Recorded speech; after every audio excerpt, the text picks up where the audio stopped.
Man, shall we? Aaron Rodgers became the second quarterback in NFL history to throw 6 touchdowns in one half on the way to the Packers' 55-14 win over the Bears. The Bears become the second team in NFL history to allow at least 50 points in back-to-back games.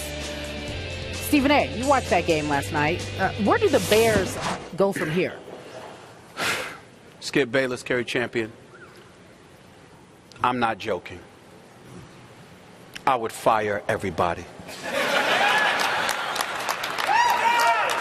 And I sincerely mean this. I would not have allowed Mark Trestman to leave the stadium last night as an employee. Gosh. I would not have allowed him on a team plane. I would have made sure he had to pay his own flight home. As a matter of fact, I think I would have done the same for the players. You make enough money, find a flight, rent a car. National Avis, Hertz, they all do good deals. Let me tell you something, man. It was an atrocity last night. 42-0 in first half. Ladies and gentlemen, this is the National Football League. The Chicago Bears.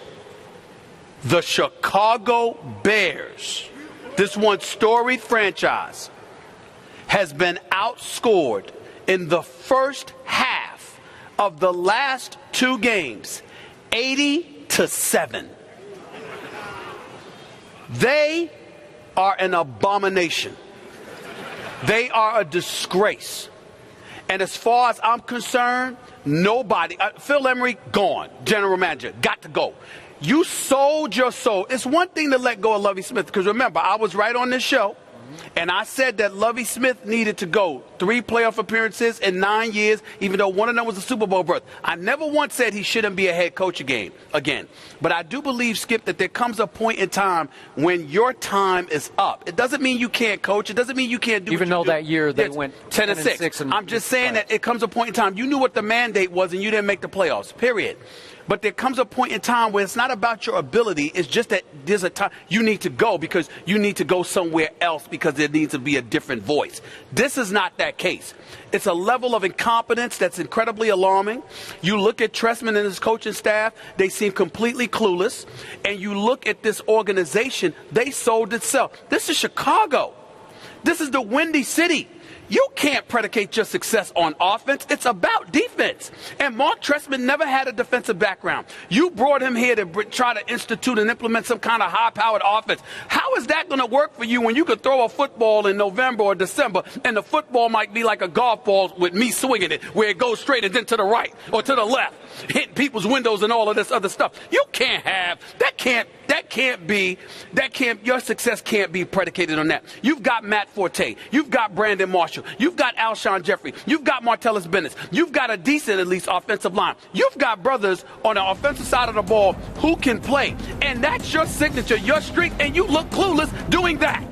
And we ain't even getting started with the defense. It is so embarrassing. I remember Trent Dilfer went on SportsCenter and highlighted how bad it was. He said you have 11 guys on the defensive side of the ball. You had some dudes playing man, some dudes playing a cover 2, some dudes that were sitting there in a different kind of zone. You had 3 different defenses being played by the same 11 guys. That's cluelessness. You can't have that. We can go into Aaron Rodgers and the 6 touchdowns because he is a bad man. We can go into the 145 rating. We can go into the 2018 and 27. We could go into Jordy Nelson and this touchdown. We could go into whatever we want to get with Lacey taking a touchdown off a screen pass. We can point out all of that. In the end, what it comes down to is this. The Chicago Bears are an atrocity, and everybody needs to go. Mark Trestman, as far as I'm concerned, should be fired today. Today. Phil Emery, the general manager, should be fired today. And the rest of the players should be put on notice that, you know something, none of you might be back next year. And oh, by the way, y'all put forth another performance like that, you're going to take your own butt home if it's on the road. We ain't even paying for you to get on a charter plane. That's how bad it was. That's how bad it was.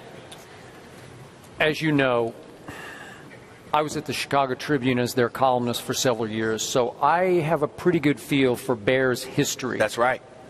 I believe that halftime last night, given the expectations for this team, and especially for this quarterback of this team, halftime last night was the lowest moment in Bears history. Not in recent history, in ancient and recent history. 42-0, and do not underestimate the Bears-Packers rivalry. That is your arch rival. And all the things you just talked about became painfully clear at halftime, trust me, to every Bears fan watching on TV. Of course it did. And again, this team teased its fans. Remember, it did have the one Sunday night win early at San Francisco with the big second half comeback. Jay Cutler threw 4 short touchdown passes. But when you give up 50-something at New England, then you have a bye week to lick your wounds and plug your leaks. And you come back out against your arch rival in a big stage night game, and you give up 42 in the first half. Many, many, many things, as you just alluded to, are very, very wrong. So it's time for them to start over, because clearly, number one, as you say, this team is not responding to this head coach. No. Just not even the offense is not responding. And listen, you didn't bring up Mel Tucker, the defensive coordinator. That's it, man. Yeah. That's just it. I'm sorry. I don't care. You've had your shots. You have to start over, which brings us to Phil Emery and what he is going to, even if you fired him today, there's one thing that you cannot undo. He just gave Jay Cutler a long-term deal. He made him the franchise quarterback. And you know how much I have loved Jay Cutler because he went to my school, Vanderbilt. And you know I never loved him. Okay, I still love my school. I no longer love this quarterback. This quarterback continues to regress, even in the first half last night. He makes 3 killer blunders. He continues to commit killer turnovers that this team cannot overcome. And he can't save this team with his leadership or his passion or his dedication or anything you get from him in press conferences. Do you get any emotion from him? Do you get anything uplifting from Jay Cutler? No, you don't. That's my problem with what you're saying. There is no leadership from Jay Cutler. There is no inspiration. There's nothing about him that galvanizes anybody. He looks depressed most of the time. And I don't know why that is, and I'm not going to speculate about it because this isn't the forum to do so. But this guy went from your quarterback. There has to be some kind of intangibles that you can lean on. He has none. He's lifeless on the field. He's lifeless in press conferences.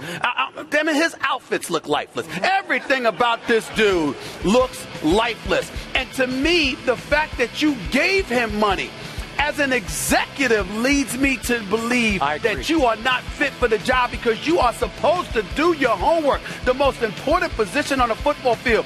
When you make that kind of investment, you got to know. And let me go back to your guy, Tony Romo, because I don't want people to faint when I say this. No matter what, how to knock Tony Romo about, I could never accuse him of that stuff. Tony Romo tries to give it to you. Tony Romo, there's something about him. There's a fighter. You see a fighter in him. I agree. You know, you might see a gunslinger. You might see he might be an accident waiting to happen. I might joke around about that. But at the same time, he does a lot of good things as well. But I don't see guys looking at him and saying, you know what, what's he going to give me? I can't believe in this guy. You could see it. The only person that seems to support Jay Cutler is Brandon Marshall. And how many times I get on Brandon Marshall, as much as I love him, I always get on him for wearing them Jay Cutler pom-poms. I haven't seen him wearing it over the last few weeks. Maybe the good thing that could be said about all of this is that he has become wiser. I agree.